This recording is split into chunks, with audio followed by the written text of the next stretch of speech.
എല്ലാ വിദ്യാർത്ഥികൾക്കും പുതിയ വീഡിയോയിലേക്ക് സ്വാഗതം. കാലിക്കറ്റ് യൂണിവേഴ്സിറ്റി ഡിഗ്രി പ്രവേശനത്തിന്റെ ഭാഗമായി ട്രയൽ അലോട്ട്മെന്റ് വിവരങ്ങൾ പബ്ലിഷ് ചെയ്തു. അപ്പോൾ വിദ്യാർത്ഥികൾ ശ്രദ്ധിക്കേണ്ടതായ ഇൻസ്ട്രക്ഷൻസും കാര്യങ്ങളൊക്കെയാണ് നിങ്ങളുമായിട്ട് ഷെയർ ചെയ്യാൻ പോകുന്നത്. 2020 പത്രക്കുറിപ്പ് Calicut university directorate of admissions പത്രക്കുറിപ്പ് 2026-27 അധ്യയന വർഷത്തെ ബിരുദ പ്രവേശനത്തിന് ട്രയൽ അലോട്ട്മെന്റ് പ്രസിദ്ധീകരിച്ചു. അഡ്മിഷൻ വിഭാഗത്തിന്റെ വെബ്സൈറ്റിൽ സ്റ്റുഡന്റ് ലോഗിൻ എന്ന ലിങ്കിലൂടെ വിദ്യാർത്ഥികൾക്ക് അലോട്ട്മെന്റ് പരിശോധിക്കാം. admission.uoc.ac.in/admission എന്ന വെബ്സൈറ്റിലൂടെ പരിശോധിക്കാം. 2026 ജൂൺ 19 വൈകിട്ട് 3 മണി വരെ അപേക്ഷകർക്ക് ട്രയൽ അലോട്ട്മെൻറ്റ് പരിശോധിക്കാൻ സാധിക്കും. 2026 ജൂൺ 19 വരെ ട്രയൽ അലോട്ട്മെൻറ്റ് പരിശോധിക്കാം.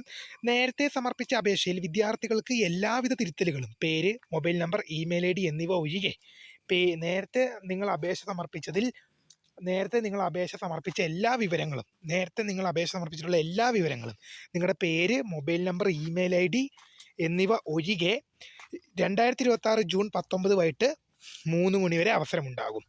അതായത് നിങ്ങളുടെ പേര്, ഇമെയിൽ ID, മൊബൈൽ നമ്പർ എന്നിവ മാത്രം നിങ്ങൾക്ക് തിരുത്താൻ പറ്റില്ല. ബാക്കിയെല്ലാം നിങ്ങൾക്ക് തിരുത്തലുകൾ വരുത്താം.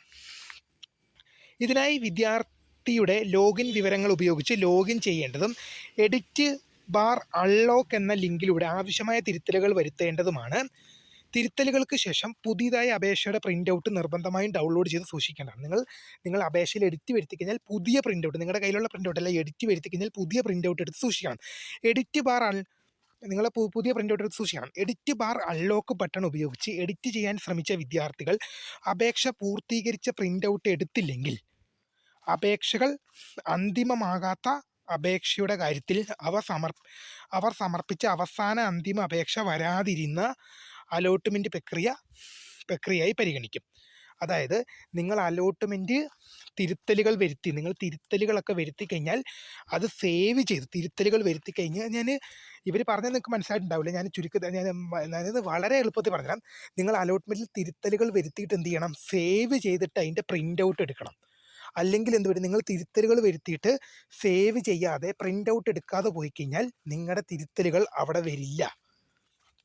അപ്പോൾ നിങ്ങളുടെ പഴയതുപോലെ തന്നെ ഇരിക്കും. അപ്പോൾ നിങ്ങൾക്ക് ട്രയൽ അലോട്ട്മെൻറ്റ് എങ്ങനെയാണോ വന്നത് അതേപോലെ തന്നെ ആയിരിക്കും വരുന്നത്. പുതിയ തിരുത്തലുകൾ മാറുകയില്ല. തിരുത്തലുകൾ മാറണമെങ്കിൽ നിങ്ങൾ ഇപ്പോൾ തിരുത്തലുകൾ അപ്ഡേറ്റ് ആവണമെങ്കിൽ നിങ്ങൾ എവിടെയാണോ തിരുത്തൽ വരുത്തിയത് അത് തിരുത്തലുകൾ വരുത്തി സേവ് ചെയ്ത് പുതിയ പ്രിൻ്റ് ഔട്ട് എടുക്കണം. പ്രസ്തുത അപേക്ഷകൾ പൂർത്തീകരിക്കാനുള്ള അവസരം റെഗുലർ അലോട്ട്മെൻറ്റുകൾക്ക് ശേഷം മാത്രമേ ഉണ്ടാവുള്ളൂ. അതായത് നിങ്ങളുടെ നിങ്ങൾ ഇപ്പോൾ ഉദാഹരണം പറയുന്നത് ഏതെങ്കിലും അപേക്ഷകൾ നിങ്ങൾ സബ്മിറ്റ് ചെയ്ത് കഴിഞ്ഞ് ഫൈനൽ കൺഫർമേഷൻ നൽകണം. ഈ സബ്മിറ്റ് ചെയ്ത് കഴിഞ്ഞ് പ്രിൻ്റ് ഔട്ട് എടുക്കണമെങ്കിൽ നിങ്ങൾക്ക് ഫൈനൽ കൺഫർമേഷൻ നൽകണം. ഇനി എന്തെങ്കിലും കാരണം വെച്ചാൽ നിങ്ങൾ തിരുത്തലുകൾ വരുത്തിയിട്ട് ഫൈനൽ കൺഫർമേഷൻ നൽകിയില്ലെങ്കിൽ നിങ്ങൾ അത് മുഖ്യഘട്ട അലോട്ട്മെൻറ്റുകൾ, അതായത് പ്രസ്തുത അപേക്ഷകൾ പൂർത്തീകരിക്കാനുള്ള അവസരം റെഗുലർ അലോട്ട്മെൻറ്റുകൾക്ക് ശേഷമേ ലഭിക്കുള്ളൂ. റെഗുലർ അലോട്ട്മെൻറ്റ് എന്ന് പറയുമ്പം ഇപ്പം നിങ്ങളുടെ അപേക്ഷകൾ തിരുത്തലുകൾ വരുത്തി നിങ്ങൾ സബ്മിറ്റ് ചെയ്ത് ഫൈനൽ കൺഫർമേഷൻ ചെയ്ത് പ്രിൻ്റ് ഔട്ട് എടുത്തില്ല. അങ്ങനെയെങ്കിൽ നിങ്ങൾ first allotment, second allotment, third അലോട്ട്മെൻറ്റിൽ നിങ്ങൾ പരിഗണിക്കപ്പെടില്ല. നിങ്ങൾ തിരുത്തലുകൾ വരുത്തിയാൽ സബ്മിറ്റ് ചെയ്യാം. നിങ്ങൾ തിരുത്തലുകൾ വരുത്തിയിട്ട് സബ്മിറ്റ് ചെയ്തിട്ട് ഫൈനൽ കൺഫർമേഷൻ നൽകി പ്രിൻ്റ് ഔട്ട് എടുത്തില്ലെങ്കിൽ നിങ്ങളെ ഫസ്റ്റ്, സെക്കൻഡ്, തേർഡ് അലോട്ട്മെൻറ്റുകളിൽ പരിഗണിക്കില്ല. എഡിറ്റ് വരുത്തിയാൽ സബ്മിറ്റ് ചെയ്യണം, അതെന്ത് ചെയ്യണം? ഫൈനൽ കൺഫർമേഷൻ ചെയ്യണം, പ്രിൻ്റ് ഔട്ട് എടുക്കണം. തെറ്റായ വിവരങ്ങൾ നൽകി ലഭിക്കുന്ന അലോട്ട്മെൻറ്റ് റദ്ദാക്കുന്നതായിരിക്കും.